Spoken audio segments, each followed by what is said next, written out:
이번 방송에서 제공하는 투자 정보는 투자 판단에 대한 조언입니다.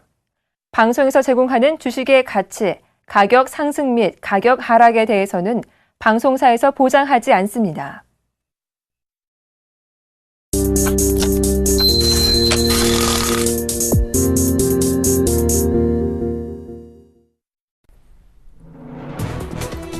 네, 출발 증시와이드 2부로 돌아왔습니다. 어제 코스피 지수는 외국인의 매도 공세에도 1960선을 회복했습니다.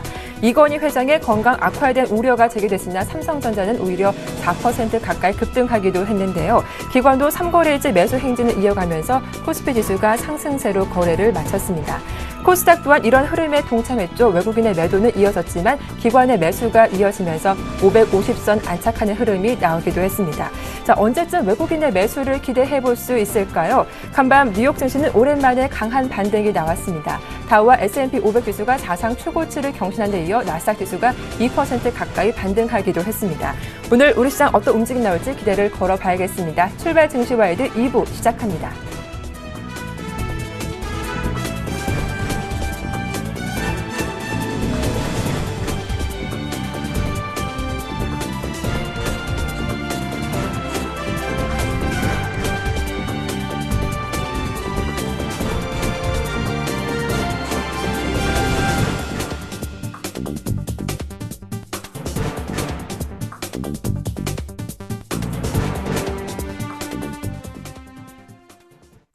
네, 넘버원에게 듣는다. 오늘 순서는 샘플러스 남은우 멘토와 함께하겠습니다. 안녕하세요. 안녕하십니까. 네, 어제 코스피, 코스닥 모두 상승세로 거래를 마쳤습니다. 다만 일부 종목으로만 매수가 몰려서 다소 아쉬운 모습도 나왔었죠. 투신권의 매수가 이어지는 가운데 외국인의 수급이 언제쯤 유입될지 궁금하기도 하고요.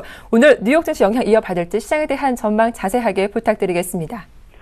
예, 우선 우리나라 증시가 계속 미국 시장과 디커플링 되는 모습이 계속 진행 중입니다. 이는 미국은 지금 세 가지, 즉 에너지와 그리고 IT, 엔터테인먼트, 바이오 모두 다 가진 나라다 보니까 2008년 금융위기를 딛고 유일한 성장 국이 됐다 이렇게 볼 수가 있겠네요. 반면 이제 중국의 영향과 유럽의 영향을 받고 있는 우리 한국 증시 같은 경우에는 오히려 가치주로서의 자리매김이 지금 현재 계속 진행 중이다 보니까 두 국가의 어떤 증시의 동조화가 굉장히 뒤떨어져 있는 부분이 아니겠나 이렇게 싶습니다.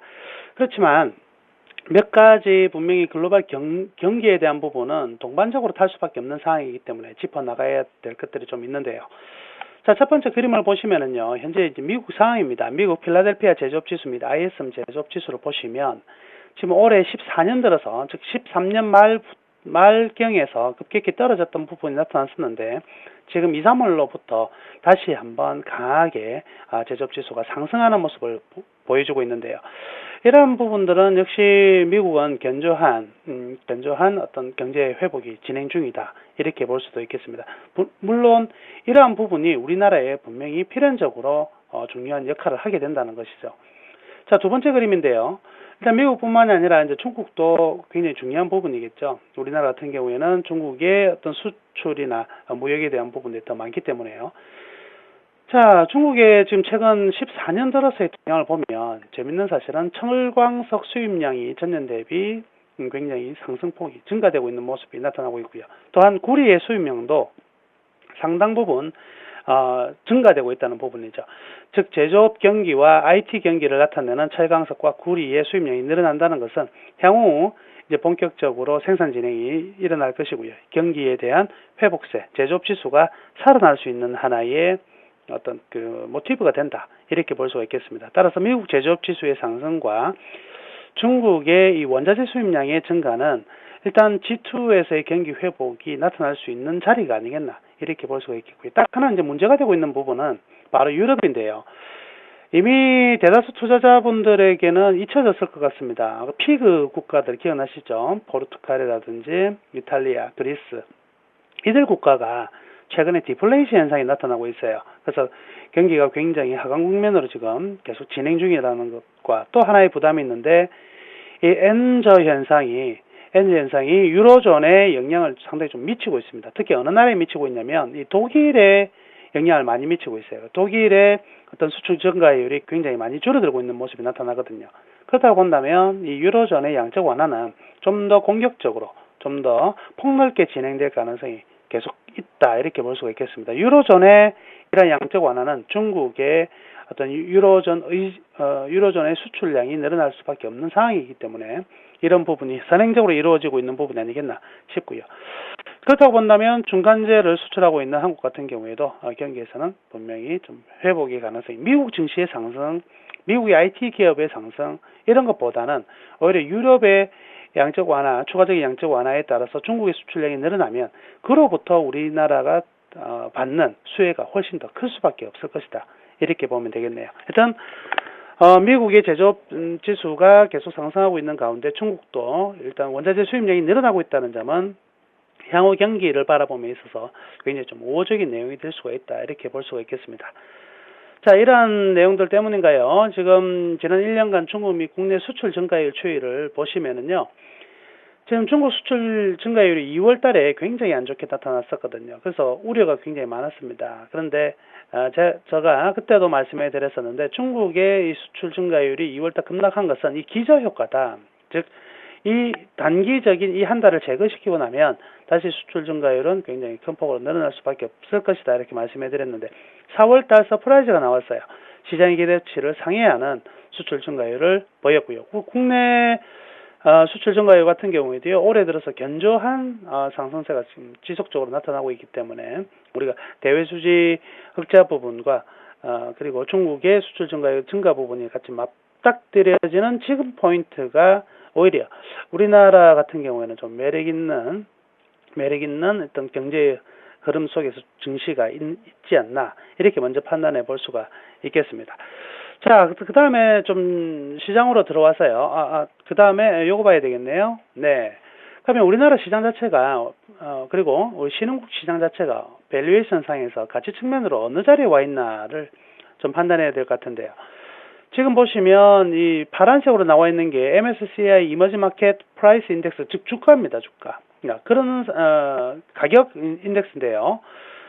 근데 반면으로 보면 밑에 위에 검정색으로 보여지는 게 뭐냐면 이머징 마켓 프라이스 북, 즉 PBR, 즉 주당 순자산 대비 주가가 어느 자리에 와 있나 보니까 지금 여기에 와 있다는 거죠. 지금 최바닥에 와 있는데 이 자리가 어느 정도에 있냐면 지난 금융위기 때의 최저점에 거의 육박하는 자리고요. 걸프전에 거의 육박한 이런 자리고요. 그리고 IMF 때 순간적으로 더 떨어졌던 적은 있지만 현재는요. 그러니까 이 4대 위기의 저점에 거의 동일한 상황이 와 있다는 거죠. 그렇다고 본다면 이만큼의 저평가가 되어 있다면 외국인들이 가만 놓아둘 수가 없죠. 그렇기 때문에 이제 미국 증시를 통해서 수익을 올리는 데는 분명히 좀 한계점에 도달한 상황이기 때문에 여기 자금들이 신흥국으로 퍼져나갈 수밖에 없는 것이고요.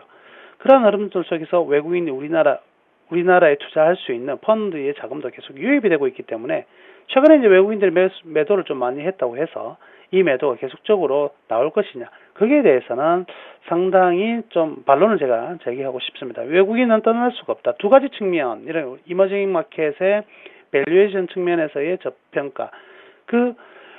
이머징 마켓 투자할 수 있는 펀드의 비중에서 14%, 1위가 뭐냐면 한국이거든요. 2위가 중국이고 3위가 대만인데, 이 핵심 블루칩을 놓아두고 이머징 마켓을 공략한다는 것은 사실 말이 좀 안 된다고 볼 수 있죠. 재밌는 사실은요.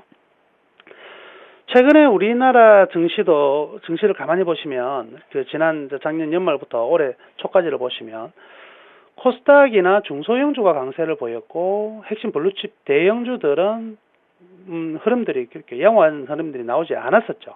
그런데 이거를 이머징 마켓 통째로 넣어보면 똑같은 현상이 나타납니다.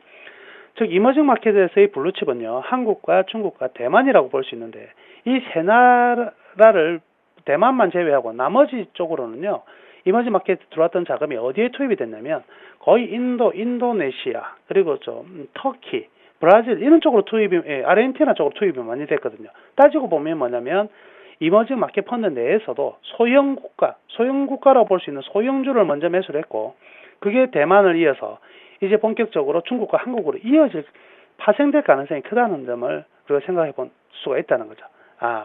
그렇기 때문에 외국인들은 떠나지 않았다. 잠시 현금을 만들어주고 최적 포인트를 찾아서 과감한 제2차 안도렐리 배팅을 위한 준비 중이다. 이렇게 봐도 될 것 같습니다. 자, 또 재밌는 이제 흐름은요. 지금 최근 들어서 이 투신의 매수세가 상당히 좀 강하게 나타나고 있습니다. 5일 연속요 거래소에서 순매수가 나타나고 있고요. 선물에서는 6일 연속 순매수가 나타났는데 이거 3월 26일 이후에 단 한 번도 2일 연속 투신이 매수한 적도 없거든요. 근데 투신이 매수를 하고 있다. 어떤 의미죠? 바로 롱숏 매매에서의 지금 환매수가 들어오고 있다. 이렇게 볼 수가 있겠습니다. 따라서 지금 최근 롱숏 펀드가 굉장히 유행을 많이 타고 있는데 여기 이 부분에서의 상승 충분히 이제 들어오고 있다. 이렇게 볼 수가 있겠습니다. 그리고 저는 삼성전자의 상승이 굉장히 눈에 띄는 부분입니다. 삼성전자의 상승이 나타났었는데 그 삼성전자가 왜 상승했느냐의 부분을 생각해 본다면 삼성전자가 장기적인 성장성을 보고 상승한 것보다는 저평가라는 거죠. 그래서 밸류에이션 측면으로 접근을 하고 있다. 그러면 시장은 앞으로 향후 삼성전자뿐만 아니라 다른 종목들도 올해 2분기, 3분기, 4분기 기대치라는 것보다 현재 가격이 이 적정한 가치에서 어느 정도 동떨어져 있느냐 부분에 대해서 접근이 되고 있다. 이렇게 봐야 될 것 같습니다. 일단 실적 발표가 종료되는 시점이고 본격적으로 리스크가 이제 불확실성이 제거되는 시점에서 안도렐리가 전개될 것으로 기대가 되는데요. 이런 타이밍에 중국의 회복을 더불어서 낙폭과대 경기 민감주에 대해서 관심을 가져야 될 것 같습니다. 그래서 철강이라든지 조선, 화학, 기계군들 이런 종목들은 실적이 좋았다기보다는 실적보다 더 나쁜 주가가 형성되어 있기 때문에 이 삼성전자의 재평가와 더불어서 이들 종목에 대한 안도렐리 충분히 가능하니까요. 관심 있게 보셔야 될 것 같고요. 코스닥 같은 경우에는 아까 제가 말씀해드렸지만 성장성보다는 밸류에이션적 접근, 저평가가 중요한 부분이기 때문에 이런 부분에서 좀 떨어지는 종목들은 회피를 해야 되지 않을까 이렇게 말씀해드리면서 마감 짓겠습니다. 네, 외국인의 추세는 살아있기 때문에 추가 매수를 기대할 수 있겠다. 지금의 매도는 일시적이다라는 말씀까지 자세하게 들어봤습니다. 도움 말씀 고맙습니다. 감사합니다. 네, 지금까지 샘플러스 남은우 멘토와 함께했습니다.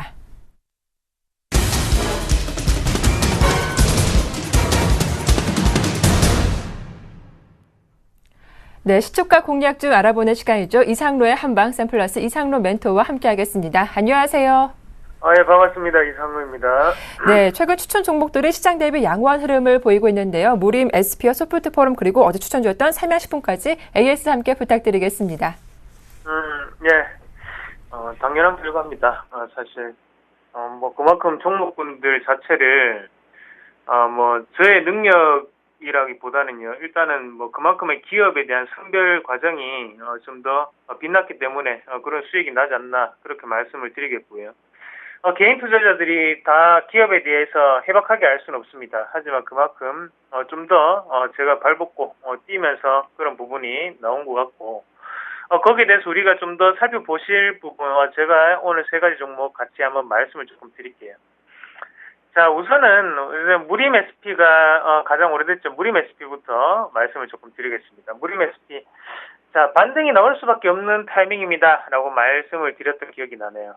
그런 부분에서 지금 다시 한번 더 큰 반등 추이가 나타나고 있고요.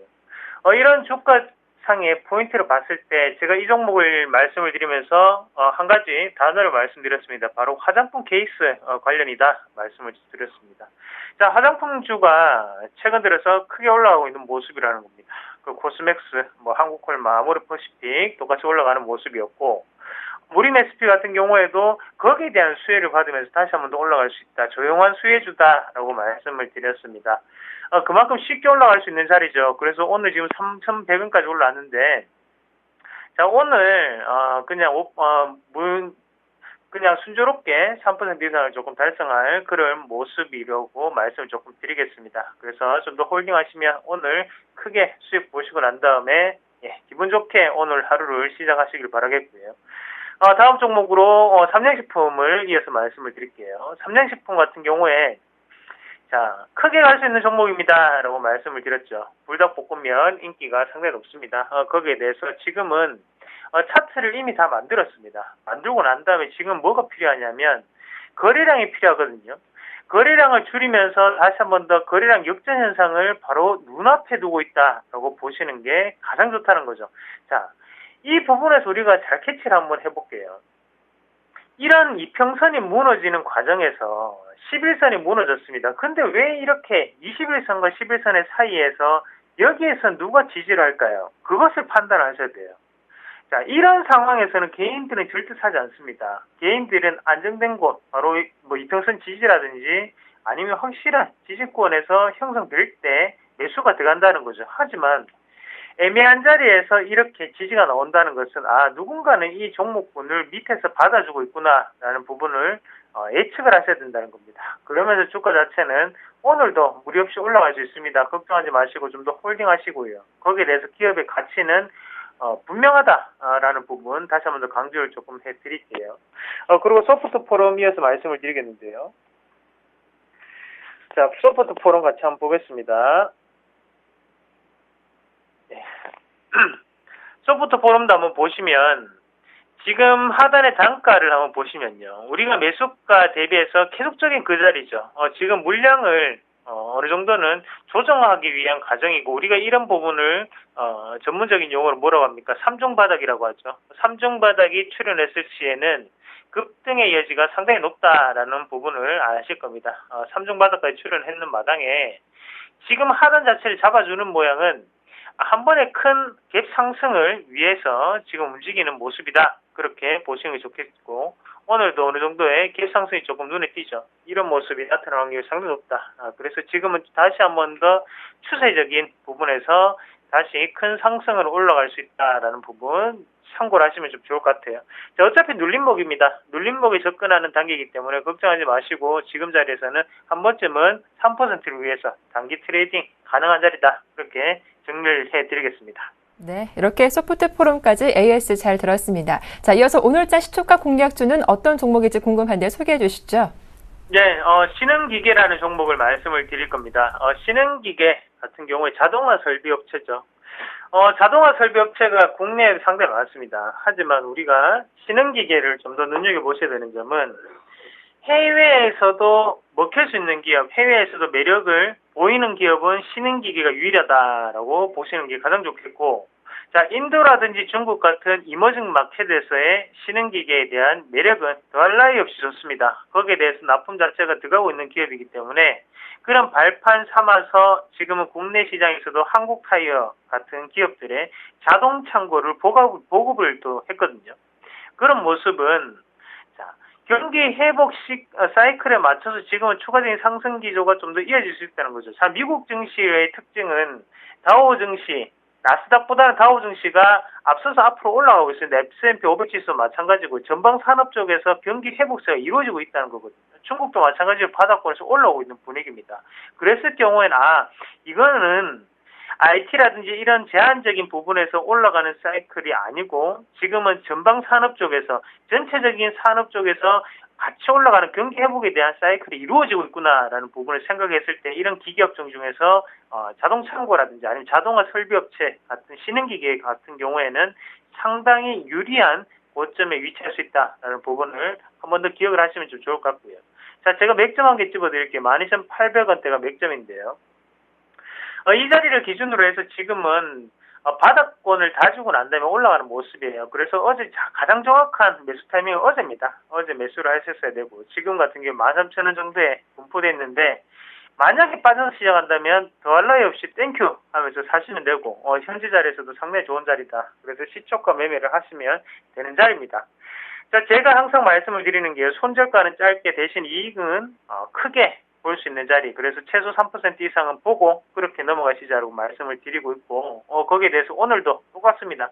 매수가는 시초가 들어가시면 되고요. 1차적인 목표가는 플러스 3%, 그리고 하단에 손절가는 12,500원으로 타이트하게 잡으셔도 아무런 걱정 없이 가져갈 수 있다는 거 충분히 꼭 다시 한 번 더 기억을 하시고 오늘도 큰 수익률 만끽하셨으면 좋겠습니다. 네, 이렇게 신흥기계까지 살펴봐 드렸습니다. 잠시 후 9시부터 샘플러스 홈페이지에서 이상로 멘토님의 무료 공개 방송이 진행되니까요. 여러분들의 많은 참여 부탁드리겠습니다. 지금까지 샘플러스 이상로 멘토와 함께했습니다.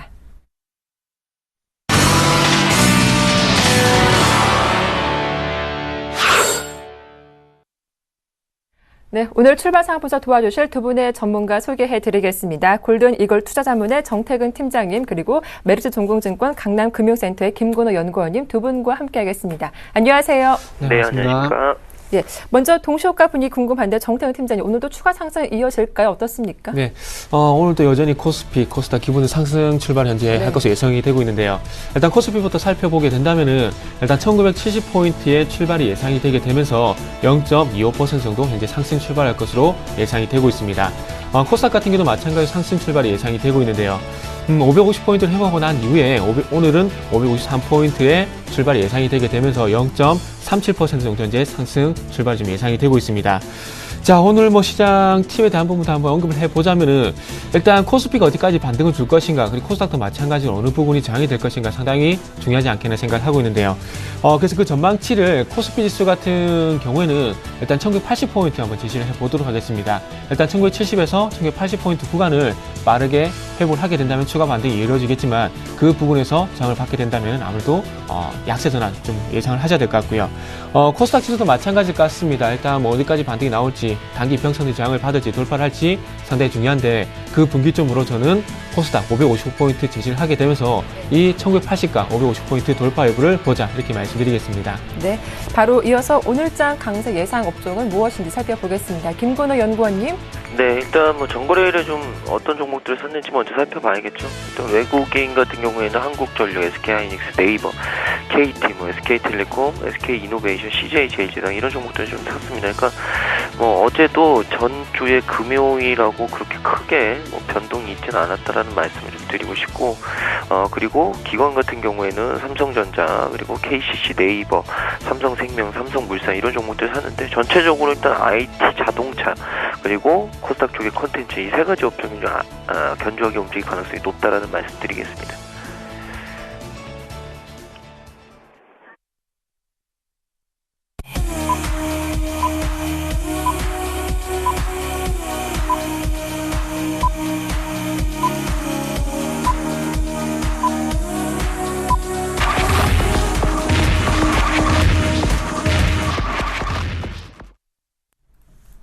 네, 5월 13일 화요일장 문이 열렸습니다. 어제 코스피는 삼성전자와 네이버의 강세로 1960포인트까지 올라왔는데요. 오늘 출발 상황은 어떤지 살펴보겠습니다. 정태근 팀장님, 코스피 어떻습니까? 네, 일단 선물지수가 먼저 좀 출발을 했는데요. 네. 0.3%까지 상승 출발이 예상이 되고 있기 때문에 일단 정확하게 지수가 집계가 되면 말씀을 드리고요. 일단 선물부터 먼저 한번 살펴보도록 하겠습니다. 자, 선물지수는 지금 현재 255포인트 현재 출발을 하게 되면서 오늘도 여전히 0.3%가량 이제 상승 출발을 하고 있는데요.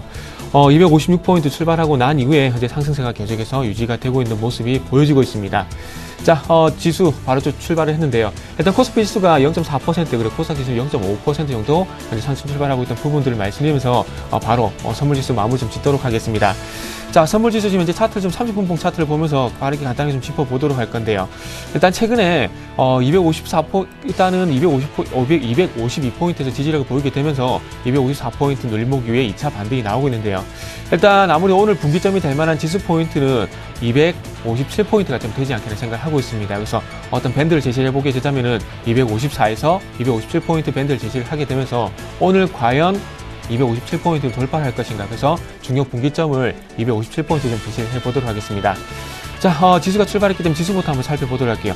서두에 말씀을 드렸듯이 일단 코스피 지수 같은 경우 지금 현재 0.5%가량 상승 출발을 하게 되면서 1975포인트에 현재 출발을 하고 있는데요. 그렇다면은 서두에 팁을 드렸듯이 오늘 과연 1970에서 1980 구간을 과연 돌파를 하게 되면서 추가 반등이 나올지 여부를 한번 체크를 해보시기 바랍니다. 아무래도 1980포인트 회복이 좀 아무리 힘들게 된다면 당연한 얘기겠지만은 이 부분에서 약세 전환될 가능성, 그리고 최근에 어떤 반등은 계속 반등으로 마무리가 될 가능성이 있기 때문에 중요 포인트를 한번 삼아 보시고요. 자, 코스닥 지수도 마지막으로 한번 살펴보게 된다면은, 자, 코스닥 지수 서두에 말씀드렸듯이 555포인트 부분에서 현재 출발을 하고 있습니다. 그렇다면은 예상을 해드렸듯이 555포인트를 과연 돌파를 하게 된다면은 단기 이평선을 회복을 하게 되면서 추가 반등에 이어질 수 있는 여지가 좀 있겠지만은, 만약에 555포인트 구간을 돌파를 하지 못하게 된다면 아무래도 다시 한번 약세 쪽으로, 항상 그 추세가 계속해서 상승하고 계속해서 하락을 한 것은 아니기 때문에 이렇게 오늘의 반등도 계속 반등으로 끝날 수가 있기 때문에 중요 분기점을 코스닥 지수도 550포인트 제시를 좀 해보도록 하겠습니다. 자, 마지막으로 환율 한번 살펴보도록 할게요. 최근에 초강세가 계속해서 좀 지속이 되고 있는데 금일 환율도 1024원에 지금 이제 출발을 하고 있습니다. 전일 대비 0.40전이 현재 하락 출발을 하고 있는데요. 자, 일단은 어쩔 수 없이 지금 최근에 지지라인을 설정하기가 상당히 좀 힘들어졌습니다. 그렇기 때문에 일단은 중요 지수대 1020원, 심리적으로 10원대 상당히 좀 중요하게 작용을 하고 있거든요. 그렇기 때문에 일단 오늘은 1020원대 지지 여부, 그리고 위쪽으로 봤을 때는 1035원대까지 반등을 줄 것인가 좀 제시를 해보도록 하겠습니다. 그래서 환율 밴드는 1020원에서 1035원 좀 제시를 해보도록 하겠습니다. 네. 어제 엔화는 경상수지 약화로 2102엔을 넘는 약세가 이어졌지만 니케 지수는 결국 약보합의 거래를 마치기도 했죠. 오늘 1.5% 강세로 출발했습니다. 14,367엔으로 오늘 강세 출발했다는 점 알려드리겠습니다. 자, 바로 이어서 코스피의 시가총 상위 종목들 출발 상황 분석해 보겠습니다. 네, 삼성전자가 어제여서 오늘도 강하게 상승 출발하고 있습니다. 0.8% 강세를 이어가고 있고요. 현대차가 0.8% 역시 강보합에 출발하고 있습니다. 오늘 SK헬스가 1% 이상의 강세가 이어지면서 41,900원에 거래가 되고 있고요. 현대모비스도 0.5% 반등 나오고 있죠. 포스코도 0.65%이고요. 한국전력이 0.7% 강하게 오르며 41,300원에 거래되고 있습니다. 네, 네이버가 어제여서 오늘도 강하게 오르고 있습니다. 어제 4% 급등해서 오늘도 2.3% 강세가 이어지고 있는데 현재가가 73만 6천원대 거래가 되고 있습니다. 오늘 기아차가 0.8%로 반등 나오고 있고요. 반면 삼성생명이 어제 반등해서 오늘 1% 밀리고 있습니다. 네, 코스닥 분위기도 확인을 해보겠습니다. 셀트리온이 어제여서 오늘도 추가 상승 나옵니다. 0.4% 강보합이고요. 오늘 파라다이스가 2% 강하게 상승 출발하면서 37,650원에 거래가 되고 있고요. 서울반도체가 0.7% 강보합, CJ 오쇼핑이 0.35%로 강보합에 출발하고 있습니다. 반면 CJ E&M이 1.24%로 강하게 상승 출발하고 있습니다. 네, 이어서 업종 분위기 확인을 해보겠습니다. 김근호 연구원님. 네, 일단 코스피 쪽을 먼저 좀 살펴드리면 철강금속이 가장 좀 강하게 나오고 있고요. 그 다음이 운수장비, 그 다음이 전기전자, 기계, 제조, 서비스 이런 순으로 좀 움직이고 있습니다. 일단 철강업종 같은 경우에는 전거래일에 좀 소폭 움직임이 없었는데 일단 포스코가 좀 오늘 빨간불을 켜고 있고요. 포스코 외에도 세아베스틸이라든지 현대 BNG스틸 이런 종목들이 전체적으로 좀 빨간불을 켜고 있다. 그리고 운수장비 같은 경우에는 역시나 자동차주 쌍용차가 일단 판매가 좀 좋다라는 부분도 있었지만 일단 낙폭과대에 따라서 좀 반등이 나오고 있고 한일기와도 일단 바닥 다지기, 부품업체들 그리고 기아차, 현대차, 완성차 업체들도 바닥은 어느 정도 좀 다진 모습들 이런 모습들이 좀 확인되고 있다. 그리고 제일 궁금하셨을 텐데 이 IT 같은 경우에는 역시나 SK하이닉스와 삼성전자가 오늘도 역시나 좀 강하게 움직이고 있고요.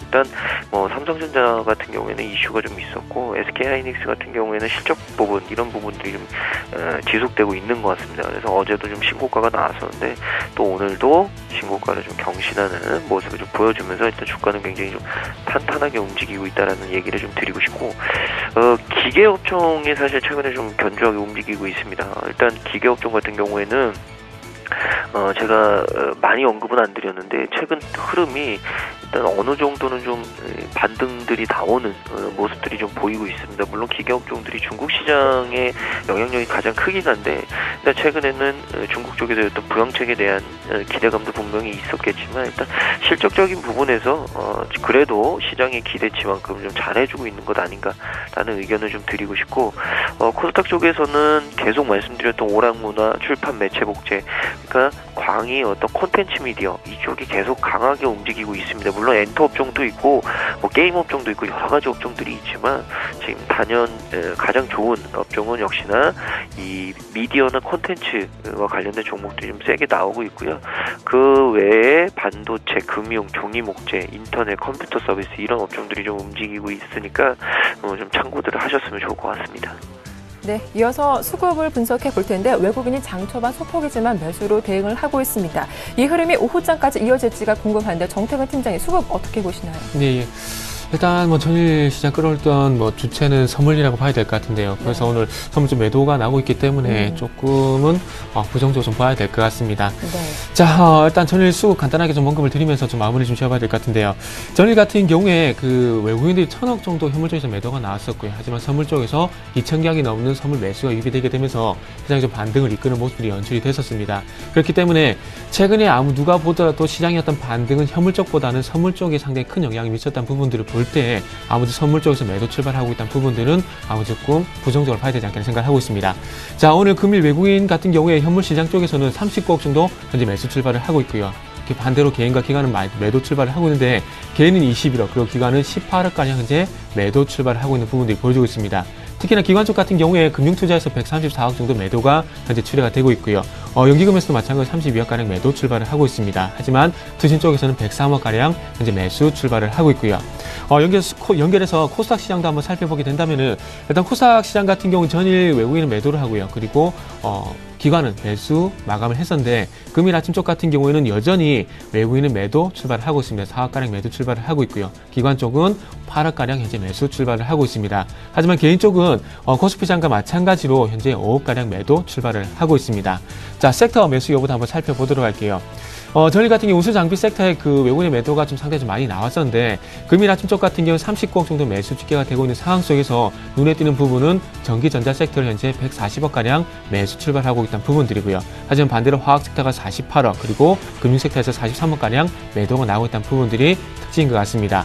자, 그리고 기관 쪽도 살펴보게 된다면은, 외국인과 좀 반대되는 패턴을 보이고 있습니다. 화학 섹터에 13억가량 매수를 하고 있고요. 그리고 최강금속 섹터에서 14억가량 현재 매수 출발을 하고 있습니다. 그리고 연결해서 코스닥도 한번 살펴보게 된다면은, 자, 코스닥 기관 쪽에서 매수폭을 좀 확대를 시켜 나가고 있는데요. 16억가량 매수폭을 확대시켜 나가고 있는 구간 속에서 IT 소프트웨어 섹터 현재 매수가 누적이 되고 있습니다. 10억가량 매수가 누적이 되고 있는데 일단 소프트웨어 섹터 10억 정도 매수가 유입이 되고 있다는 부분들의 특징 말씀드리고 싶고요. 개인 쪽과 외국인 쪽 살펴보게 된다면은 일단 개인들은 기관과 반대로 IT 소프트웨어 섹터에서 12억가량 매도가 나오고 있다는 부분들이 특징이라고 말씀드리겠습니다. 네, 이어서 외환시장 출발 상황 분석해 보겠습니다. KB 외환선물의 정경팔 팀장님 만나보죠. 안녕하세요. 네, 안녕하세요.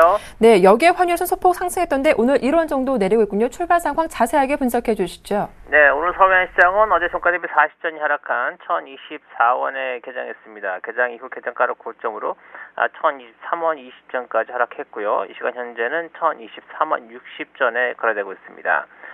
지난밤 위험 선호도가 증가하면서 뉴욕 증시가 상승세를 마감하고 미 국제 수익률 역시 상승했는데요. 국제 외환시장에서 엔화는 이러한 상황을 반영해 주요 통화 대비 약세를 보였습니다만 다른 위험 통화들은 이전과 같은 강세를 보이지 않았고요. 이러한 해외 위험 통화들의 흐름은 지난밤 여객 시장에서 원화가 보합권 흐름을 보이는데도 영향을 주었습니다. 통상적으로 위험 선호 분위기가 상승하면서 엔화가 약세를 보일 때는 엔화를 매도하고 위험 통화를 매수하는 엔캐리 트레이드에 대한 기대감이 커지게 됩니다만 최근의 경우는 일본 중앙은행이 추가 양적 완화를 실시할 것인가에 대한 시장 참여자들의 의구심이 커지고 있고요. 이 때문에 엔화의 추가 약세에 대한 기대감이 작아진 점이 증시 강세에도 불구하고 위험 통화들의 강세가 미진한 이유가 되겠습니다. 지난번 연계시장에서의 달러원 흐름이 오늘 역시 이어지면서 오늘 서울 외환시장에서 달러원은 1020원대 초중반대에서의 좁은 범위 거래가 지속될 것으로 보고 있습니다. 지난주 당국의 구두 개입과 실 개입이 등장한 이후에 이에 대한 경계감이 지속되고는 있습니다만 당국이 레벨을 끌어올리는 개입을 하지 않고 있는 상황에서 당국을 의지하고 달러화의 매수 포지션을 설정하는 시장 참가자는 거의 없다고 보겠고요. 1020원대 중반대에서는 업체들의 내고 물량이 등장하고 있기 때문에 환율은 상방과 하방 경직성을 모두 드러내고 있다고 하겠습니다. 달러원의 앞으로의 방향성과 관련해서는 글로벌 달러의 동향을 계속해서 주시할 필요가 있겠습니다. 물론 현재로서는 미국의 물가 상승에 대한 기대감이 희박하다는 점이 조기 금리 인상에 대한 기대감이 약화로 이어지면서 달러를 매수해야 하는 명분은 매우 약한 상황입니다.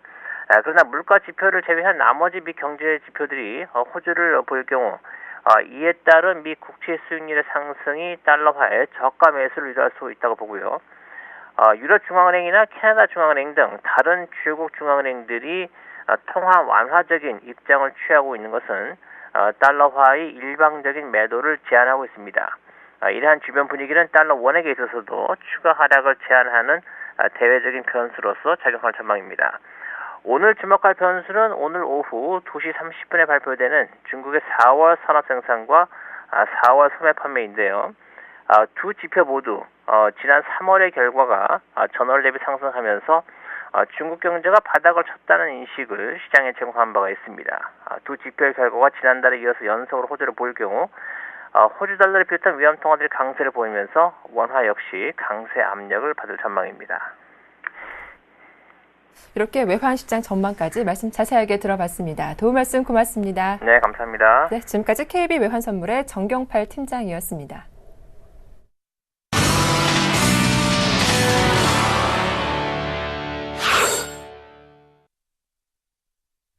네, 오늘장 돌발 종목 살펴보겠습니다. 먼저 네이버가 강하게 반등하고 있습니다. 어제 4% 급등에 이어 한 3% 정도 더 오르고 있는데요. 미국의 기술주 반등이 반영된 건지 궁금합니다. 추가 상승 여부 살펴보도록 하고요.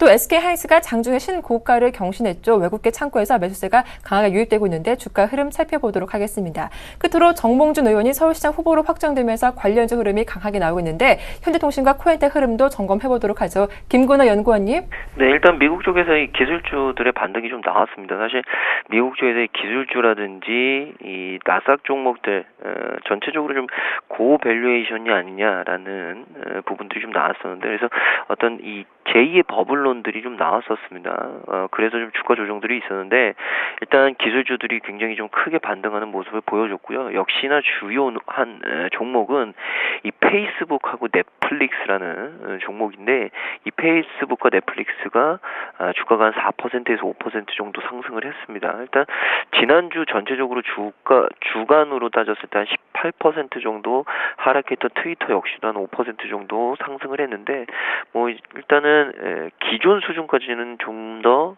상승이 나와야겠지만, 일단 어느 정도 바닥권에서 반등을 했다는 부분에 있어서 미국 쪽에서는 좀 환영을 투자자들이 좀 보냈던 것 같고요.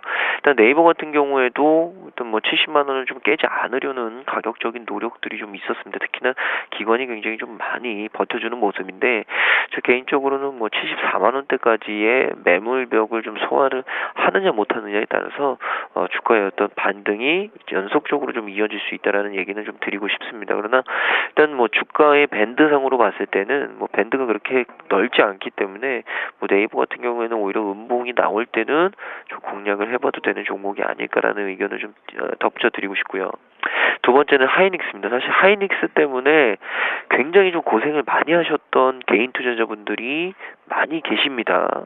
그러나 최근에 하이닉스가 신고가를 경신을 하면서 이 그간 SK 하이닉스를 굉장히 좀 오랫동안 들고 계셨던 이 투자자분들의 이 심리적인 마인드가 과거에 비해서 굉장히 좀 긍정적으로 많이 바뀌었습니다. 그러니까 또 SK 하이닉스가 이 반도체 시장의 어떤 치킨 게임들을 굉장히 잘 이겨내면서 예전보다 더 강한 지배력과 기술력, 경쟁력들을 좀 쌓았다라는 부분으로 투자자들의 어떤 심리, 투자 마인드 자체가 굉장히 좀 변화됐는데, 이런 부분들이 뭐 계속적으로 좀 주가에 반영이 되는 것 같고요. 뭐 SK 하이닉스의 가장 특징이죠. 이 외국인들의 러브콜이 다시금 이어지고 있습니다. 그러니까 SK 하이닉스에 대해서 외국인들은 굉장히 오랜 기간 동안 러브콜을 좀 보내왔고요. 지금도 여전히 이어지고 있다라는 얘기는 좀 드리고 싶은데, 과연 여기서 이제 매수를 해야 되느냐 말아야 되느냐 이 부분에 있어서 좀 고민들을 하시는데, 가지고 계신 분들은 조금 더 홀딩을 하는 게 맞아 보이지만 신규로 매수를 하시려는 분들은 과연 지금 수준에서 SK 하이닉스의 주가 상승 폭이 리스크 대비했을 때 얼마만큼 나올 수 있느냐 이 부분을 좀 고민들을 하셔야 됩니다. 그래서 저 개인적으로는 좀 눌림목을 이용하시는 부분들이 신규 매수자분들의 어떤 트레이딩 전략이 좀 돼야 된다 라는 얘기를 좀 드리고 싶고, 정몽준 후보가 서울시장 후보 선출이 됨에 따라서 관련주들이 전체적으로 좀 움직이고 있습니다. 대표적인 종목이 코엔텍, 현대통신 이런 종목들이 있고, 이 항시 뭐 현대중공업도 있지만 항시 정치적인 테마는 그게 오래 가진 않습니다. 물론 이 정몽준은 뭔가 서울시장에 당선이 되느냐 안 되느냐 이 부분도 있겠지만 일단은 정치 테마라는 부분, 뭐 정치 모멘텀은 그렇게 오래 반영이 되지는 않기 때문에 이 부분을 좀 감안을 하시고 매수 참여하셔야 될 것 같고요.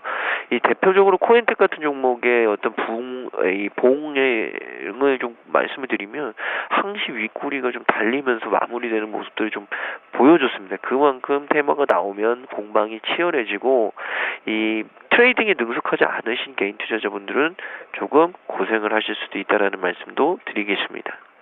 네, 이어지는 다음 종목들 살펴보겠습니다. 삼성그룹주가 오늘은 엇갈린 흐름을 보이고 있습니다. 삼성생명이 어제 4% 급등 이후 오늘은 좀 보합권에서 숨고르기가 나오고 있고요. 현재 외신에서도 이건희 회장의 건강에 좀 주목을 하고 있는 상황인데 삼성그룹주 흐름 향후 전망까지 해보도록 하겠습니다. 다음 종목은 삼성제약이 10% 가까이 내리고 있는데요. 이 최대 주주가 경영권 매각을 검토하고 있다고 하죠. 향후 주가 흐름 점검을 해보도록 하고요. 끝으로 카지노주가 양호한 실적에 동반 상승하고 있습니다. 특히 파라다이스가 오늘도 4% 강하게 급등하고 있는군요. 네, 정태영 팀장 이번 삼성전자부터 한번 살펴볼까요? 오늘 좀 강하게 오르고 있는데요. 네, 예. 일단 뭐 삼성그룹주 같은 게 아무래도 이건희 회장의 네. 어떤 좀 병증이 좀 심해지지 않는 생각이 듭니다. 일단 뭐 신근경색이라는 얘기가 나오는데 중환자실에 들어갔다는 얘기를 보게 되니까 네. 경영권 승계에 대한 얘기가 조금씩 이제는 나오지 않겠나 생각이 들고 있습니다. 이제부터 중요한 건 과연 만약에 만약에 얘기지만은 뭐 이건희 회장의 사후가 되게 된다면은 이 경영권 승계가 얼마만큼 안정적으로 이재용 부회장이라든지 그리고 이재용 사장인가요? 하여튼 그 이재용 씨하고 그다음에 이부진 그리고 그의 딸들에 대해서 얼마만큼 안정적으로 승계가 되냐에 따라서 어떤 진통 없이 지금의 어떤 삼성전자 상승세 그리고 회사의 어떤 성장세 좀 지속이 될 것을 보여주고 있는데요. 일단 이건희 회장도 그 50세 정도 되고 난 이후에 삼성전자를 완전히 장악을 했었기 때문에 네. 아직까지 이재용 부회장이 삼성그룹을 완전히 휘어잡을 정도였던 경영권을 안정적으로 안착시키기에는 조금 카리스마적인 부분이란지 그리고 아직 경험적인 부분들이 많이 좀 부족할 겁니다. 그래서 그런 부분들을 좀 많이 보완해야 되지 않겠나 생각을 하고 있고요. 그래서 이런 부분들로 인해서 잠시 쫓은 경영권이 좀 화두가 될 것을 보여주고 있는데 이 경영권이 화두가 된다는 것은 이전에도 경영권에 대한 얘기를 보게 된다면 M&A 이런 부분들 얘기가 나오게 되면서 상당히 조금 경영권 분쟁 이런 부분들에서 화두가 된 경우가 많았었는데 그런 부분들까지 좀 안 가줘야 삼성전자 그리고 삼성그룹은 좀 안정을 찾지 않겠나 생각을 하고 있습니다. 자, 일단 엇갈린 모습들이 계속해서 연출이 되고 있는데 최근에 그 삼성전자의 삼성생명이나 삼성물산 같은 종목들은 상당히 좀 강세를 보였습니다. 아무래도 삼성 에버랜드를 필두로 해서 순환투자 구조로 이제 가져가고 있기 때문에 경영권과 상당히 연관성이 있는 삼성 계열사들은 최근에 급등하는 현상을 보였었지만 그와 반대로 이 경영권과 한 발짝 물러나는 종목들은 그렇게 큰 영향을 주지 못했었습니다. 그래서 삼성 SDI와 삼성전기 같은 경우가 대표적으로 그런 케이스라 보시면 될 것 같은데요. 자, 어쨌든 중요한 것은 삼성전자, 이건희 회장의 어떤 영향이 상당히 컸었습니다. 그래서 그런 부분도, 우리가 인정을 해야 될 것 같고요. 그리고 하지만 중요한 것은 삼성전자 필두에서 어떤 삼성전자 내의 어떤 영향도 충분히 있기 때문에 일단은 병중입니다. 병중이기 때문에 어떻게 완쾌가 될 수 있는 부분이고요. 그리고 또 안 좋은 일이 생길 수 있는 부분이기 때문에 지금은 어떤 가상적으로 어떤 시나리오를 설정할 수밖에 없을 것 같습니다. 그렇기 때문에 어쨌든 이 시나리오 같은 경우는 경영권 문제 변론이 될 수밖에 없을 것 같고요. 그리고 향후에 얼마만큼 이재용 부회장의 어떤 경영권 문제가 빠르게 안착을 해 나갈 것인가. 그리고 전체로 봤을 때 이건희 회장은 조금 신뢰를 하고 있는 부분이 이재용 부회장보다는 조금 이부진 호텔신라 사장을 좀 알고 있습니다. 그렇기 때문에 이 이부진 그 호텔신라 사장과 그리고 이재용 부회장 사이에 제가 보건대는 조금 경영권 문제가 좀 발생은 되지 않겠나 생각을 하고 있습니다. 그렇기 때문에 일단 이런 부분들 한번 유심히 좀 보셔야 될 것 같고 향후에 이 삼성그룹의 어떤 주가 전망은 경영권 문제가 필두가 될 건데 이 경영권에 대한 어떤 이슈를 마무리짓기 위해서는 이부진과 이재용 회장 간의 어떤 관계를 좀 더 파악할 필요가 있지 않겠나 이렇게 좀 정리를 하도록 하겠습니다. 자, 다음은 삼성제약 살펴보도록 할게요. 일단 삼성제약 같은 경우에 일단 뉴스를 좀 보게 된다면은 일단 최대 주주 지분이라든지 그리고 경영권 매각을 포함해서 회사채 발행, 유상증자, 외부 차익. 그러니까 결론적으로 지금 돈을 그러니까 자금을 마련하는 유동성을 확보하기 위한 어떤 노력은 다 하겠다는 겁니다. 회사채 발행, 유상증자, 외부차익 이게 다 유동성과 관련이 있는 거지 않습니까? 그렇기 때문에 지금 어쨌든 최대주주 지분 매각 이런 부분들은 M&A 이슈이기 때문에 충분히 호재가 될 수 있는 부분들이지만 반대로 돌려서 얘기해 보자면은 지금 지분 매각을 한다든지 자금을 차입을 한다든지 이런 부분들 같은 경우에 회사 내 어떤 자금 상황이라든지 유동성이 상당히 안 좋다는 부분들을 표면적으로 나타내고 있기 때문에 주가는 현재 지금 급락 양상이 좀 전개가 되고 있다고 보시면 될 것 같아요. 그래서 지금 10% 정도 현재 하락을 하고 있는데 어쨌든 회사 경영을 하는 차원 속에서 유동성 문제가 깔끔하게 정리가 되지 않는다는 것은 문제가 된 부분이다. 그렇기 때문에 회사의 어떤 안정성이 떨어진다. 이런 부분들과 연결시켜 봤을 때 그닥 좋은 뉴스는 아니다. 이렇게 말씀드리면서 특징주로만 좀 참고를 해보시라 말씀드리고 싶고요. 자, 다음은 카지노 관련주들. 역시 뭐 카지노 관련주는 실적이 계속해서 좋게 나오고 있습니다. 뭐 우리가 잘 알고 있듯이 파라다이스가 대장주인데요. 파라다이스 같은 경우 실적 예상치에 부합을 했고 GKL 같은 경우에도 예상치에 40억을 뛰어넘는 기록을 했고요. 강원랜드도 실적을 발표했지만은 사상 최대 분기 실적을 기록을 했습니다.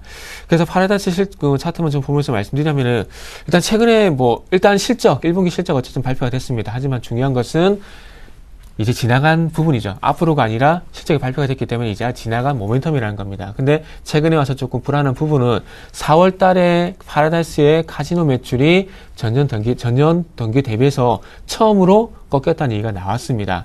파라다이스의 전체 매출의 82%가 이제 카지노 매출인데요. 그다음에 이 카지노 매출의 어떤 부진한 소식이나 부진에 대한 얘기가 나오게 된다면은 추가적인 상승에 대해서는 조금 제동이 걸릴 가능성도 있지 않겠는 생각이 들고 있습니다. 그리고 분기 기준으로 봤을 때 계속해서 파라다이스 같은 경우에는 400억 원을 현재 돌파하지 못하는 흐름이 나오고 있는데 아직 고점을 논하기는 힘듭니다. 하지만 중요한 것은 파라다이스의 가장 큰 원동력은 카지노 매출이고요. 그리고 카지노 매출이 근데 꺾이게 된다면 아무래도 실적에 대한 우려감은 부각이 될 수밖에 없을 것 같습니다. 그래서 이런 부분들을 좀 꼼꼼하게 체크를 해보시고요. 그리고 분기 기준으로 봤을 때 계속해서 400억이 넘는 실적이 나오지 못하고 있기 때문에 실적 성장세가 계속해서 주춤할 가능성이 있기 때문에 중요 포인트를 한번 체크를 해보시기 바랍니다. 그래서 파라다이스는 이제부터는 추가적인 어떤 신규 매수보다는 이제 가지고 계신 분들의 어떤 향후에 보유 관점은 있겠지만 향후의 리스크 관리도 조금 생각해 나가게 되면서 향후에 대한 대비가 좀 필요한 시점이 아닌가 이렇게 말씀드리겠습니다. 그래서 파라다이스가 꺾이게 된다면은 GKL은 상대적으로 파라다이스와 동반적으로 꺾일 가능성도 좀 있지 않게 생각이 들고요. 하지만 그 반대로 한 발짝 물러나 있는 강원랜드는 수혜가 될 가능성도 좀 말씀을 드리도록 하겠습니다. 네, 이어지는 다음 종목들도 살펴보겠습니다. 오늘 게임빌이 엿새 만에 반등하고 있습니다. 오늘 실적을 발표했는데 영업이익은 줄었지만 분기 기준으로 최대 매출을 달성했다고 하죠. 다음 종목은 주성 엔지니어링이 어제 하한가를 기록한 이후 좀 추가 하락이 나오면서 신저가를 기록하기도 했습니다. 대규모 유상 증자를 결정했는데 추가 하락 나올지 살펴보도록 하고요. 끝으로 상보 IT 부품주인데 월드컵 특수 기대감에 장 초반 강하게 오르고 있습니다. 김건호 연구원님. 네, 일단 게임빌 같은 경우에는 오늘 좀 반등이 나오는 모습들. 일단 네이버하고 비슷한 연유인 것 같습니다. 일단 미국 쪽에서의 이 기술주들의 어떤 반등 이 부분이었던 것 같고 일단 실적 발표도 한몫했죠. 분기 최대 매출이 나왔습니다. 매출액 278억 전 분기 대비해서 24% 성장했고요. 지난해 1분기 대비해서 그러니까 전년 동기 대비해서 60% 증가했습니다. 그리고 영업이익 같은 경우에는 38억 전 분기 대비해서 104% 정도 늘었습니다. 일단 신작이 전체적으로 좀 반응이 좋았고 기존 작품들이었던 스테이블한 이 매출 기여 이런 부분들이 분기 최대 매출 이 부분을 좀 달성한 가장 좋은 부분이 아니었나라는 얘기를 좀 드리고 싶고요. 컴투스의 주가도 그렇고 일단 게임빌 같은 경우에는 좀 위험했던 자리였는데 오늘 반등이 좀 나옴으로써 다시금 좀 한 번 더 봐야 되지 않을까 이런 의견을 좀 드리고 싶습니다. 그래서 또 게임빌 같은 경우에는 역시나 추가적인 좀 반등이 더 나올 수 있는 자리가 아닐까 이런 의견을 좀 다시 한번 말씀드리겠습니다. 그리고 다음 종목은 다음 종목에 대해서도 말씀을 드려야죠. 일단 주성 엔지니어링 같은 경우에는 신저가가 나왔는데 가장 중요한 거는 유중 때문에 신저가가 좀 나왔습니다. 역시나 이 유중의 여파가 얼마만큼 좀 주가에 많이 이 영향을 주는지 이런 얘기를 좀 드리고 싶은데 이유는 유중을 하고 난 이후에는 항시 이 물량에 대한 부담감들이 나오기 마련입니다. 근데 그 규모가 또 크다면 물량에 대한 부담감이 더 커지겠죠. 주성 엔지니어링이 운영자금 82억 4,500만 원과 기타 자금 200억을 마련하기 위해서 총 282억 규모의 실권주 일반 공모 유상증자를 결정했다고 밝혔습니다. 282억이 어느 정도 규모가 되느냐? 1분기 매출액이 340억이었습니다. 1분기 매출액의 80%가 넘는 수준의 유상증자를 감행을 하는 거고요. 당연히 부담감은 올 수밖에 없다. 그래서 어제 오늘 이틀간 좀 약세가 나오지 않나라는 얘기를 좀 드리겠습니다. 그리고 마지막 종목은 이 상보라는 종목인데 일단 월드컵 특수 때문에 일단 기대감이 좀 나오고 있습니다. 그래서 오늘 강세가 굉장히 좀 나오고 있는데 공장이 풀 가동되고 있다. 원래 가동률이 상승되면 전체적으로 매출액이 늘어나는 건 당연한 일인데 올 1분기 영업이익이 일단 급증이 됐을 것으로 추정이 되고 있는데 그 이유가 비수기임에도 불구하고 1월부터 주문이 계속적으로 좀 몰리면서 이 생산 설비의 가동률을 100%로 맞춰놓고 지금 가동을 하고 있다라는 얘기고요. 월별 매출액 최대치를 기록을 하고 있다고 합니다. 그래서 올해 또 동계올림픽, 월드컵, 아시안게임과 같은 이 스포츠 특수가 좀 이어지면서 일단 TV 시장 자체도 좀 회복이 될 것으로 생각이 들고요. 그리고 이 탄소나노 튜브 매출이 가시화되는 원년이 또 올해가 될 수 있다. 지난달에 에어컨용 이 탄소나노 튜브 터치키를 세계 최초로 출하를 했는데 이 부분 역시도 실질적으로 실적에 반영되는 모습이 이 부분이 올해 원년이 될 것이다. 이런 기대감들이 좀 맺히면서 오늘 좀 갭상승이 나왔고, 일단 주가 자체도 어느 정도 좀 바닥권을 형성을 했다. 그래서 낙폭이 좀 과대했다라는 부분으로 받아들이시면 되지 않을까라는 얘기를 드리겠습니다. 네, 오늘 상한가 종목 있어서 두 종목 더 살펴보겠습니다. DS제강과 TC엔코라는 종목인데요. 먼저 DS제강은 니켈 가격이 초고가를 경신한다는 소식에 동반 강세가 나오고 있고요. TC엔코는 통신사와 공급 계약을 체결했다고 하죠. 정태근 팀장님, 두 종목 좀 자세하게 살펴봐 주시죠. 네, 일단 TC엔코부터 좀 살펴보도록 할게요. 네. 일단 국내 기관 통신사와 공급 계약 소식이 나왔는데 이걸 가지고 그 상한가까지 보낼 만한 이슈인가를 좀 의심을 좀 해봐야 될 것 같습니다. 그러니까 조금 속된 표현으로 냄새가 좀 나는 어떤 상한가를 좀 봐야 될 것 같은데, 일단 그 국내 기관 통신 사업자와 단일 판매 공급 계약을 진행 중, 요것만 좀 보시지 마시고 그 뒤에 있는 자본 잠식 해소를 위해서 자금 조달 등 다각적인 방안을 모색하고 있다. 요기에 좀 포커스를 맞춰야 될 것 같습니다. 지금 그 상한가에 진입을 했음에도 불구하고 가격이 277원밖에 안 됩니다. 근데 중요한 것은 우리가 이거 보면 더 봐야 돼요. 그 유상증자를 하려면은 네. 뭐가 있냐면은 그 액면가보다 네. 낮으면 유상증자를 할 수가 없어요. 근데 지금 자본 잠식 해소를 위해서 자금 조달을 하기 위해서 다각적인 노력을 하고 있다고 얘기를 하고 있는데, 자금 차입도 되지 않을 거고요. 그리고 회사채 발행도 쉽지가 않을 겁니다. 그 마지막으로 남은 게 유상증자인데, 일단 유상증자를 하기 위한 인위적인 어떤 주가 부양이 아닌가 좀 생각이 들고 있습니다. 그래서 일단 액면가 정도 되는 500원까지 상승을 이끌고 난 이후에 유상증자 소식이 나오지 않을까, 그런 조금 냄새 난다고 좀 말씀드려야 될 것 같은데, 그래서 어쨌든 그 상한가라는 것들이 항상 깨끗한 이유가 있는 것은 아니지만은 조금 안 좋은 이유가 좀 섞여 있는 것 같습니다. 그렇기 때문에 요즘 같은 기관통신 사업자 단일 판매고는 핑계거리밖에 되지 않는 것 같고요. 자금의 핑계거리 되지 않는 것 같고, 향후에 어떤 자금 조달을 위한 어떤 인위적인 주가 부양, 이런 부분들이 아닌가 좀 판단이 되고 있습니다. 그래서 요 종목은 상당히 좀 주의를 해야 되지 않겠나 생각이 들고 있고요. 그리고 소위 말하는 동전주기 때문에 굳이 접근할 이유는 없다는 부분들을 좀 말씀을 드리도록 하겠습니다. 자, 그리고 DS제강 좀 보도록 할게요. 일단은 그 단순 테마가 좀 부각이 되는 것 같습니다. DS제강. 일단 니켈 가격이 최고가 격실했다는 소식이 전해지게 되면서 DS제강뿐만 아니라 비철금속, 감소되는 종목들도 현재 강세를 보여주고 있는데요. 일단 DS제강 같은 경우 우리가 잘 알고 있는 스테인리스 강을 현재 생산을 하고 있는데, 이 스테인리스 강의 70%가 70% 주 원료 차지한 부분이 니켈입니다. 그렇다 보니까 니켈 가격이 사상 최고가를 기록하고 그리고 상승 추세로 가게 된다면 당연하게 이 회사에서 만들고 있는 스테인리스 강의 어떤 제품 가격도 인상이 될 것이라 그 연결고 좀 찾는 것 같아요. 근데 어떤 제품 가격 인상 부분도 있긴 하지만은 어떤 그 니켈 가격 상승으로 인한 어떤 원자재 가격 상승으로 인한 단순 테마가 일단 DS제 가격이 좀 반영이 되게 되면서 상한가에 진입을 한 것이 아닌가 생각이 되고 있습니다. 그래서 상한가에 대한 지속성은 조금 냄새가 나는 TC엔코가 좀 지속이 될 가능성이 있을 것 같고요. 하지만 반대로 DS제강 같은 경우에는 조금 상한가가 오늘에서 내일 정도에 마무리될 가능성이 좀 있지 않겠나, 이렇게 정리를 좀 하도록 하겠습니다. 네, 이렇게 오늘도 숨가쁘게 돌발 종목들 분석해 봤습니다. 지금까지 두 분과 함께했죠. 골든 이걸 투자문의 정태근 팀장님, 그리고 메르츠 종공증권 강남금융센터 김건호 연구원님, 두 분 수고 많으셨습니다. 고맙습니다. 네, 감사합니다.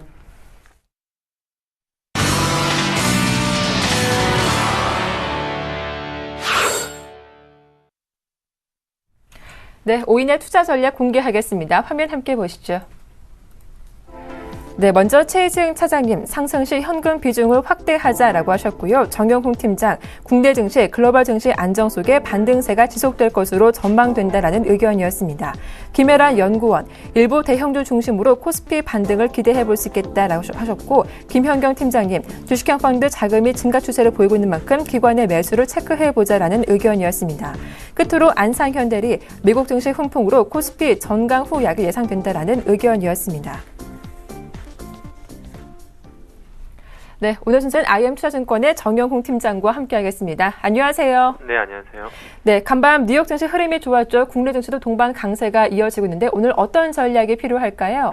네, 우선 지난 저녁에 글로벌 증시가 동반 상승 흐름을 좀 보임으로 인해서 지금 경제 회복 기대감과 더불어서 우크라이나 우려감도 좀 둔화가 좀 예상이 되고 있는 상황입니다. 그로 인해서 국내 증시 같은 경우에도 이 글로벌 증시의 좀 안정세 흐름 속에서 지속적으로 좀 동반해서 좀 반등세가 좀 지속될 것으로 그렇게 좀 보여지고 있는 상황이고요.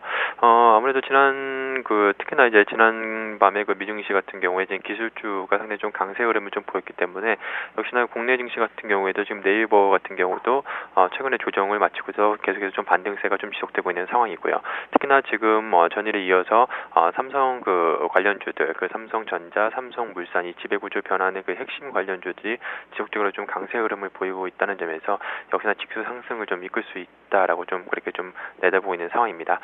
그렇지만 지금 아무래도 가장 큰 지수 상승의 좀 견인차 역할을 할 수 있는 부분 바로 이제 외국인 매수세라고 좀 볼 수가 있겠는데요. 지금 오늘 장 초반에 지금 장 시작하고 나서 지금 초반에는 지금 거래소와 코스닥 시장에서 양시장 모두 지금 외국인이 좀 동반 순매수세가 좀 들어옴으로 인해서 지금 지수가 좀 강한 좀 상승을 좀 이어가고 있는 상황입니다.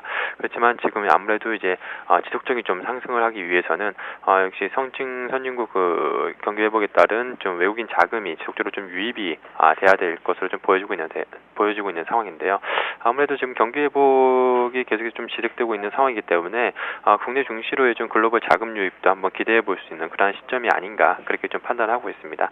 다만 지금 현재 시점에서 본격적인 지금 외국인 매수세가 이어지기 전까지는 1950선에서 한 2000포인트 선에 제한적인 좀 등락이 좀 예상이 된다라고 좀 보여주고 있습니다. 그렇기 때문에 지금 시점에서는 외국인의 그 순매도세가 최근 들어서 좀 약화되고 있고 오늘 같은 경우에는 장 초반이긴 하지만 외국인 매수세가 좀 들어오고 있다는 점에서 우선은 좀 긍정적인 시각을 봐야 되겠지만 한 2000포인트 선에서는 역시나 박스권 상단 부분이기 때문에 우선은 1차적으로 한 2000포인트 정도 선까지만 상승을 바라보시면서 좀 대응하시는 게 좋겠다라는 좀 의견을 드리도록 하겠습니다. 네, 이렇게 시작에 대한 전망까지 말씀 잘 들어봤습니다. 도움 말씀 고맙습니다. 네, 고맙습니다. 지금까지 IM투자증권의 정영훈 팀장과 함께했습니다.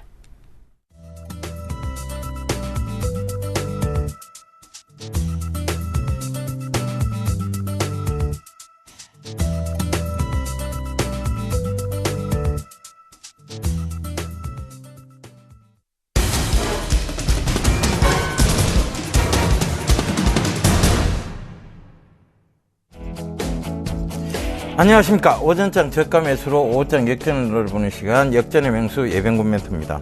제가 시장 걱정하실 필요 없다고 말씀드렸습니다. 시장 강하게 올라오네요. 여러분들 결과적으로 시장은 선물 즉 옵션 이런 파생 상품에 의해서 현물을 흔들어 놓은 시장이었습니다. 그래서 거래대금이 너무 없다 보니까 결과적으로는 그런 상품들을 하방 쪽으로 밀어놓고 옵션 만기일과 동시에 굉장히 그 부분에서 밀어나 버렸죠. 그래서 이상한 장, 즉 비정상적이고 비합리적인 장이 순간 나타났습니다. 그렇지만 결과적으로 다시 그 옵션 만기일이 지나고 나서 빠르게 회귀하고 있다는 점 여러분들 체크해 보신다면 이 방송 시청하시면서 해안을 찾아가시길 당부드리도록 하겠습니다. 지금도 마찬가지예요. 시장은 여전히 좋은 쪽으로 가고 있습니다. 그러니까 시장을 걱정하지 마세요. 시장은 걱정하시는 게 아니라 차분히 지켜보면서 종목적으로 수익을 내시면 됩니다. 그리고 여러분들이 파생상품을 하시는 분이 대다수가 아니에요. 그러다 보니까 그런 부분에 있어서도 저희는 종목적으로 말씀을 드리는 것이지 시장은 결과적으로 숲이 안전해야 된다는 의미에서 자꾸 시장 얘기를 드리는 겁니다. 그렇지만 그런 부분으로 관점을 접근해 들어가지는 않습니다. 분명한 것은 여러분들은 대다수 대다수의 지금 이 프로그램을 시청하신 대다수의 투자자분들은 종목에 투자를 하고 계신다는 점 저는 알고 있습니다. 그래서 종목적으로 철저히 말씀드리는 것 뿐이니까요. 그 점 참고하시고요. 시장 지금 좋은 모습을 보이면서 상승 가닥 쪽으로 완연히 이제 잡아 들어가고 있습니다. 여러분들이 여기서 너무 제가 말씀드렸잖아요. 그죠? 너무 흔들거리는 매매, 그리고 지금 따라가는 매매 쉽지 않습니다. 그만큼 어려운 장이라고 말씀을 드렸고, 그 어려울 때는 종목을 꾹 쥐고 가셔야 된다는 얘기까지 드렸습니다. 그렇다면 지금 이렇게 시장이 다시 돌아왔을 때 내 종목이 정말 빠르게 회귀를 하고 있느냐, 아니면 하락을 조금 겪었다가 바로 크게 다시 리바운딩이 나오냐를 체크해 보셔야 될 것 같습니다. 그래서 그런 종목이라면 정말 좋은 종목이 맞아요. 그러면 꾹 쥐고 가시는 전략이 맞고, 흔들거리지 않는 매매하시는 전략이 맞다는 거 다시 한번 말씀드리면서요. 자, 지난 종목들 살펴보면서 AS 해드리도록 하겠습니다. 자, 제이 콘텐트리가요, 지금 굉장히 많이 올랐어요. 목표가에 거의 임박해 있습니다. 그래서 이 제이 콘텐트리가 제가 분명히 콘텐츠 업황, 문화 콘텐츠 쪽에서 탑픽으로 제가 잡아드렸었고, 이 제이 콘텐트리는 지금 JTBC 그리고 제이 콘텐트 미디어 허브하고 같이 지금 성장을 해 들어가고 있으며, 앞으로 향후 산업 쪽에서의 콘텐츠 산업은 분명히 문화 콘텐츠 쪽으로의 어떤 성장성이 분명히 있다라고 말씀을 드렸습니다. 그래서 그 점도 참고를 해보시면 좋겠고요. 자, 그 다음에 빅데이터 시장에서 제가 탑픽 종목으로 잡아드렸던 게 더존비전입니다. 이 더존비전도 지금 한 6.8% 수익 중으로 지금 빠르게 전환이 돼가면서 여러분들께 수익을 지금 안겨주고 있다는 거 참고를 해보시면 되겠고요. 제가 전자결제 중장기적으로 보고 말씀드렸는데 KG모빌리언스 오늘 KG이니시스가 좋네요. 그죠? 그 점 참고해 보시면 될 것 같고, 그 다음에 중국, 자, 다자녀 정책에 대한 부분들, 일동제약 목표가를 달성을 했습니다. 그리고 지금 목표가 달성하고 살짝 지금 건전한 조정 구간에 들어와 있는데요. 일동제약은 더 보셔야 됩니다. 왜?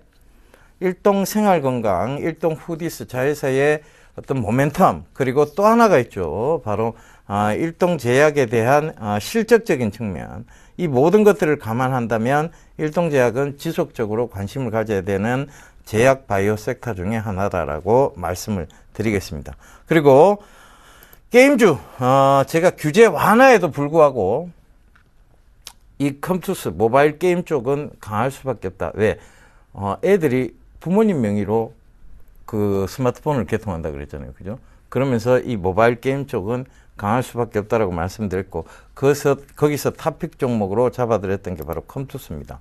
이 컴투스가 오늘 8% 가까이 되는 급등을 하고 있고, 여러분들 지금도 이 모바일 게임 쪽에서 낚시왕이죠. 그죠? 이 낚시왕에 대한 게임 인기도가 굉장하다고 합니다. 저는 사실 해보지는 못했습니다. 제가 방송하고 여러분들께 이런 종목들 찾아드렸는데 언제 낚시 게임하고 있겠습니까? 그죠? 그럴 수는 없으니까. 자, 그런 부분들 참고해 보시고요. 물론 뭐 해봐야 되겠죠. 그죠? 해봐야 어떤 게임인지 알 수 있고 여러분들에게 설명을 드릴 수 있을 것 같은데 시간이 없어서 못했습니다. 자, 핑계고요. 자, 그러면 오늘 오후장 역전 가능한 섹터를 살펴보도록 하겠습니다. 근데 이거는 국한을 지으면 될 것 같아요. 오늘 오후장은 아니고요. 하반기입니다. 바로 전반기에서 하반기로 이제 여러분들이 진짜 제대로 될 섹터를 찾아봐야 될 것 같아요. 주도주군이죠. 그죠? 하반기 주도주군. 종목적으로 저는 철저하게 말씀을 드리겠습니다. 그리고 중소형주에 대한 어떤 비방하시는 분들이 많은데요. 중소형주의 성장성에 대한 부분만 저는 보라고 말씀드렸습니다. 중소형주 전체를 가리키는 지칭하는 말은 분명히 아니라는 거 다시 한번 말씀드리겠고요. 북한이 계속 대남 공격을 합니다. 근데 가만히 있으면 우리가 바보가 되죠. 그죠? 저도 계속 중소형주에 대한 끊임없는 공격을 하시는 분들한테 말씀드리겠습니다. 더 이상 참지 않습니다. 그런 중소형주를 전체 뭉뚱그려서 얘기하시는 그런 것들은 이제 그만해 주시길 다시 한번 당부드리면서 자, 제가 대형주를 들고 여러분들께 말씀을 드리도록 하겠습니다. 자, 하반기 주도주의 어떤 맥락이 될 거예요. 근데 이 전자 쪽은요, 우리가 하반기 주도주로서 안 볼 수가 없습니다. 여러분들 기억하시겠습니다만, 리먼 사태 있고 난 이후에 주도주군으로 이끌어왔던 게 자동차, 화학, 정유주였습니다. 차화정이라고 불렸죠, 그죠? 그 이후에 이제 다시 주도주군으로 형성됐던 것이 전차입니다, 그죠? 전자 자동차였습니다. 자, 그다음 이제 또 하나의 주도주군이 될 게 뭐냐면 여전히 전자입니다. 여러분들, 많은 부분들이 지금 이 전자 쪽이 성장할 수밖에 없는 요인들을 만들어주고 있습니다. 반도체 쪽이죠, 그죠? 미래통신과 관련해서도 반도체 쪽이고. 여러분들 지금 사물인터넷에 어마어마한 막대한 돈을 쏟아붓겠다고 합니다. 이 사물인터넷 시장을 굉장히 큰 시장으로 온 세계가 지금 바라보고 있습니다. 글로벌적인 측면에서도. 그렇다면 이 사물인터넷의 근간도 뭐냐면 결국은 반도체 쪽입니다. 전자 쪽이라는 거죠. 그렇다면 우리가 뭘 봐야 되느냐면, 자, 이 소송에도 불구하고 SK 하이닉스는 계속해서 가고 있습니다. 그래서 이런 부분들을 체크를 해 보셔야 될 것 같고, 이 삼성전자 지금 여러분 여전히 좋죠, 그죠? 140만 원대 다시 올라왔고, 그 다음에 150만 원대를 향해 가고 있습니다. 그리고 LG전자 잠깐 올라왔다가 다시 한번 살짝 조정에 들어와 있지만 나쁘지 않습니다. 자, SK 하이닉스 대표적 국민 주식이라고 얘기를 하죠. 대표적 국민 주식인데 이제 이 국민 주식이 반란을 일으키고 있습니다. 자, 이 반란에 대한 차트 모양을 살펴보도록 하겠습니다. 자, SK 하이닉스 제가 월봉으로 살펴볼게요. 월봉으로 살펴보기엔 좀 그렇네요, 그죠? 주봉으로 살펴봐야 되겠습니다. 자, 이 주봉입니다. 2004년도부터 지금까지의 주봉인데, 자, 이 주봉을 살펴보자면 늘 이 부분이, 자, 막혔던 부분이에요. 뭔가 뚫리지 못하고 속 시원하게 가지 못했던 부분입니다.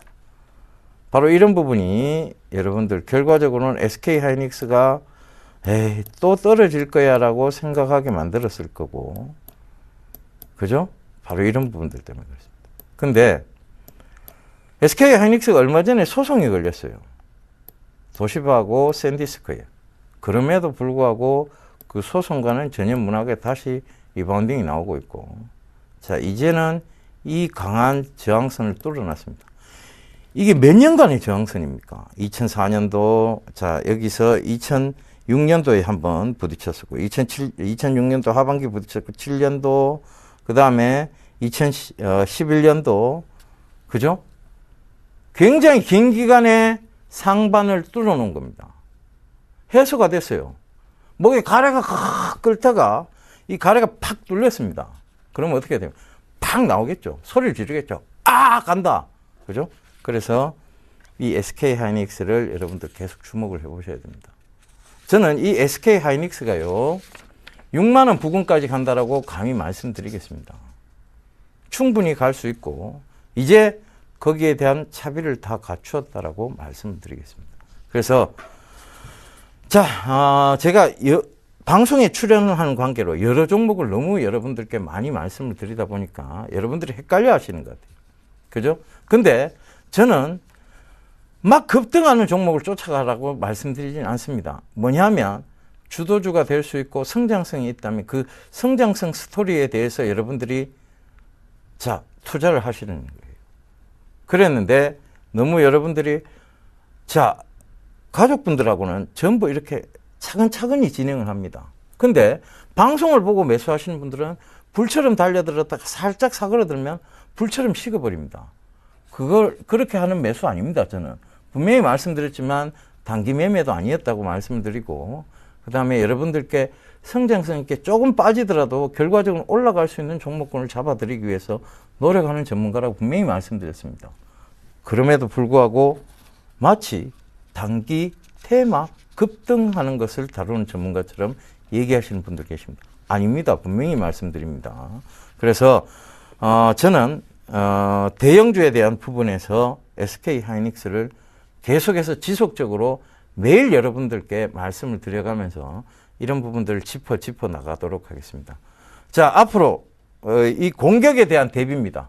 그래서 저는 제가 분명히 중소형주, 성장성 있는 중소형주를 말씀드렸지만 대형주에서도 정말 성장성을 갖춘 스토리라면 말씀드릴 겁니다. 그래서 여러분들과 저희는 같이 웃어가면서 진행할 것이라는 거, 이 프로그램을 통해서 그것도 진행할 것이라는 거 다시 한번 약속드리면서, 자, 이 프로가 마치고 10시 반부터 공개 방송을 진행하도록 하겠습니다.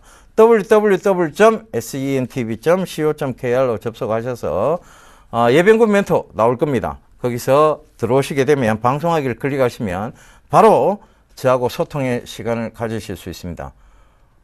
저 더 이상 다른 분들에 대한 얘기 안 하겠습니다. 그런데 더 이상 공격도 안 해주시길 당부드리겠습니다. 자, 시장 좋은 모습을 보이면서 계속 올라가고 있습니다. 이제 자, 뭐 코스닥은 이제 빠지고 코스피는 올라간다라고 주장하신, 자, 그분 얼굴 한번 보시면 코스닥 빠지지 않습니다. 여러분 꼭 좀 참고하세요. 시장 좋습니다. 오후장 성공 투자하시고요. 저는 이만 물러가도록 하겠습니다. 내일 찾아뵙도록 하겠습니다. 감사합니다. 예비군 멘토였습니다.